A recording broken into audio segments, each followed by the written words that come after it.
So Alhamdulillah, Subhanaka Allahumma bihamdika astaghfirullah tubu ilayk. Alhamdulillah. So as I was discussing previously, who is Allah? And this is part 2 of who is Allah.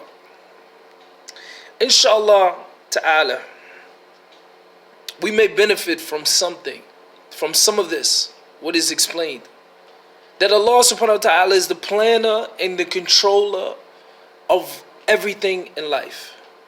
That Allah subhanahu wa ta'ala, He, God, as you want to call Him, high and majestic is He. When you hear the term Allah subhanahu wa ta'ala, it means glory be to Allah. High is He from any imperfections or needs. He doesn't have any imperfections or needs. Free Him from that. He is free from any imperfections and needs. And glory be to Him. This is what Allah, God, the Most High, high is He from any imperfections and needs, the Most High. Allah subhanahu wa ta'ala. Very simple. MashaAllah. So Allah subhanahu wa ta'ala, who is He? And in the Quran is a description of Allah. It's one of the brightest verses of the Quran, and Allah knows best. It's called Ayah to Kursi. And Allah subhanahu wa ta'ala, He described a lot of different things.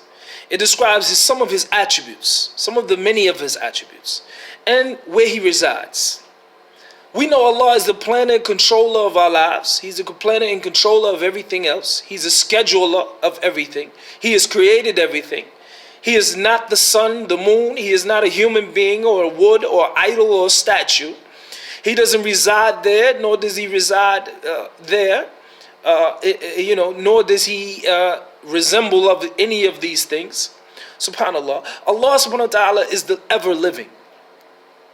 He lives and lives always. He's outside of His creation. He is the creation and we are subhanallah. He is the creator, and we are His creation. Period.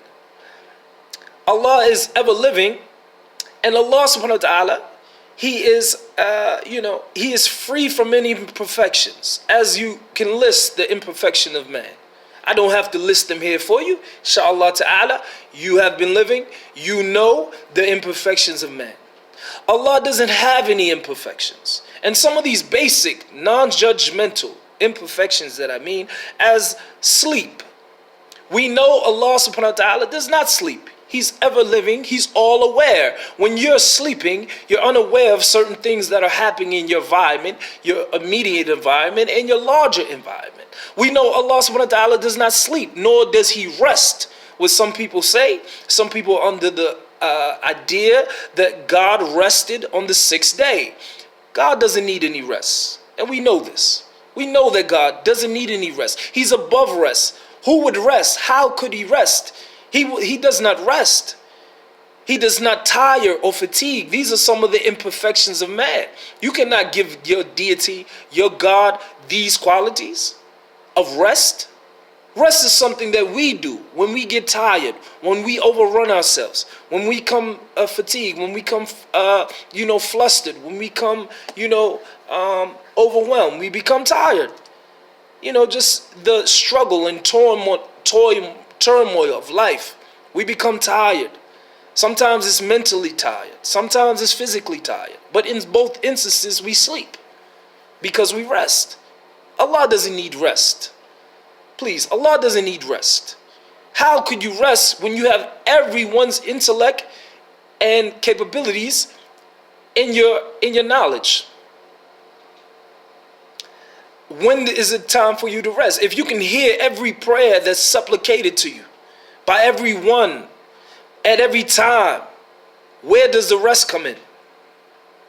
Now, if you have to order the sun to go up and down on its courses, the moon up and down on its courses to provide for the whole of creation, then where does the rest come in? If you're able to hear at all times, see at all times everything that's happening in the whole of your creation, then where does rest come in? Where does sleep come in? Allah does not sleep, nor does he slumber, nor does he rest, nor does he have children. Children, they come out of where? The human body. Allah is not like that. Allah is istiwa. You know, in Ayat al-Kursi he goes on to say Allah is the king. He is the king of the heaven and earth. He is alive. He knows what will happen to the people before them, and he knows what happened to them before them, and he knows what will happen to them. And he is over his throne, istawa, in a way that suits his majesty. We don't say Allah sits. We're not saying Allah sitting on his throne. Sitting, again, from the many imperfections of man, is that sitting comes at a time where a person wants to feel more comfortable. Because maybe they've been standing, maybe they need a little rest. Again, Allah does not rest, nor does he sit. Sitting is something that we have. We can't suggest that Allah subhanahu wa ta'ala has a behind and we sit on our behind. If he created everything, this is not proper for Allah. This is not who we should think God is. God is free from any rest. He's free from any filth. He's free from any sins. He's free from any weaknesses. No, subhanAllah, any weaknesses, any imperfection. And we know that men have many, many imperfections. We know that men have many imperfections. We know that men have many imperfections. And we know, subhanAllah, I just say it 3 times because when the Prophet sallallahu alaihi wasallam, he would emphasize a matter, he would say it 3 times. So it's not that your video is skipping, subhanAllah. Now, it's a sunnah, it's a way, example to follow. When you say something over and over again, people seem to say, you know, we got it, subhanAllah. So inshallah, we can get it. We can get to know who Allah subhanahu wa ta'ala is. He is the king. He does not sleep. He provides for everything. He is the only one worthy of worship. He is the one who created the sun, the moon, the stars, the rocks, and everything in it. Everything that's in the earth, he created the sky. There's nothing like him. There will never be another one like him. And inevitably, we believe that Allah will judge us. So he records our actions, subhanAllah. So let me just break down, as I broke down to you, inshallah, who Allah subhanahu wa ta'ala is. And inshallah, you have a good understanding of who Allah subhanahu wa ta'ala is. Inshallah, if you want to read more about who Allah is, pick up the Quran, read chapter 2, verse 255, and you can get a better understanding, inshallah. Or you can comment me on the box, in the inbox, suggestion box, inshallah. I will clarify more better for you.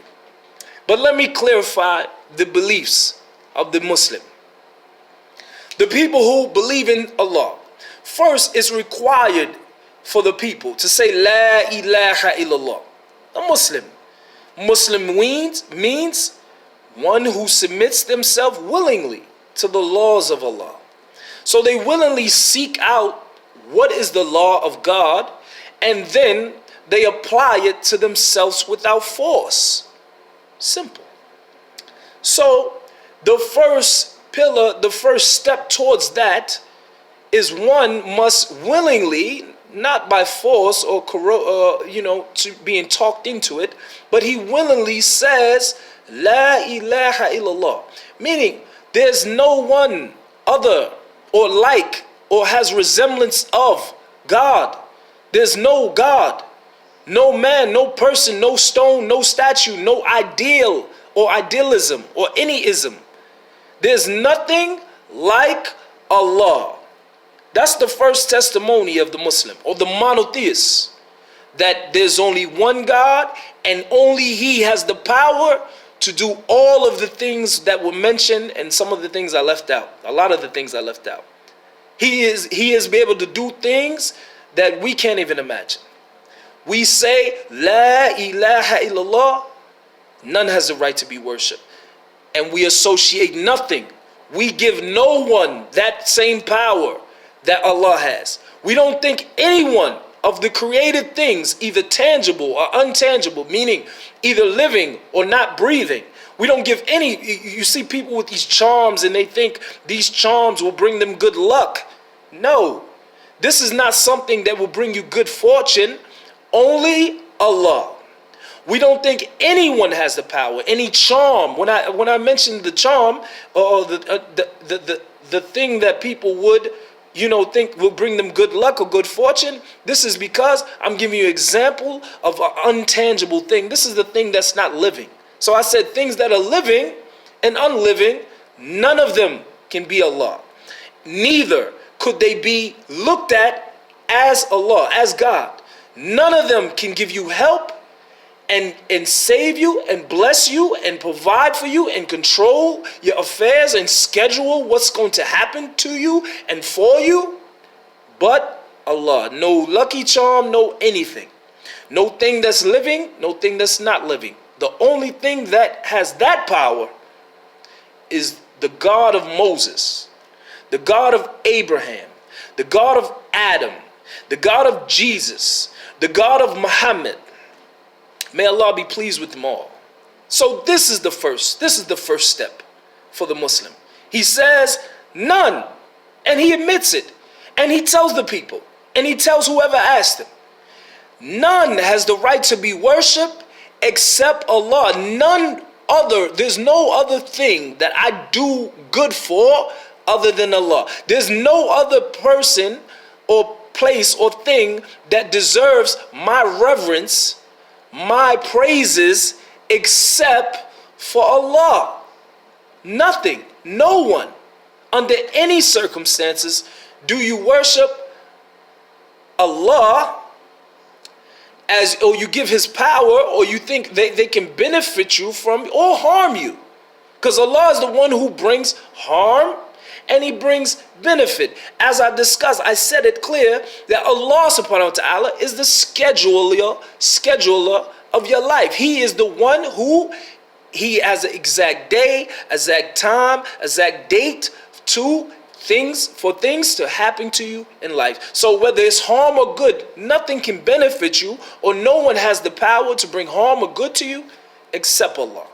So we single out God and we give him his purity.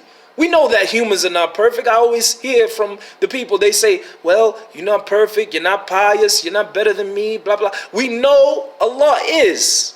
We know that he's humble and he's pious